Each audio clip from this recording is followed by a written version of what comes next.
কিরে সিয়াম, তুই পেট উঁচু করে কি দেখাস? না না আসলে তেমন কিছু না। ও শ্যাম বলতেছিল কি যে ওর পেটে চুলকানো না কি যেন বাইর হয়েছে, ওটা দেখাইতে আসছিল। বলতেছে ম্যাডাম এটা দেখেন তো কি হয়েছে আমার, তাই দেখতেছিলাম আর কি। কিরে তোর পেটে চুলকানি হচ্ছে, তুই যেটা আমাকে দেখাইলেই পারতি। বিয়াদব কোথাকার। আচ্ছা যাই হোক, এই নাও, এটার মধ্যে খাবার আছে, ঠিক মতো খেয়ে নিও, ঠিক আছে? ও আচ্ছা দেখতেছি, দাঁড়াও।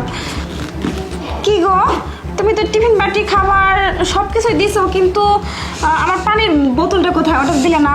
ও আচ্ছা, ভুলে গেছি। আচ্ছা তুমি দাঁড়াও, আমি নিয়ে আচ্ছা আসতেছি। নিয়ে আসা যাও। কিরে শ্যাম, তুই আমাকে কি দেখাচ্ছিস দেখা? ম্যাডাম, লেপের নিচে অন্য মেয়ে আছে? কিরে শ্যাম, তুই এগুলো কি বলতেছিস? হ্যাঁ, আমার স্বামী এত ভালো একটা মানুষ, আর তুই তার নামে মিথ্যা অপবাদ দিচ্ছিস, বলছিস যে লেপের নিচে অন্য মেয়ে আছে। কিরে কি কথা বলতেছিস এগুলা? ম্যাডাম আমি সত্যি কথা করছি।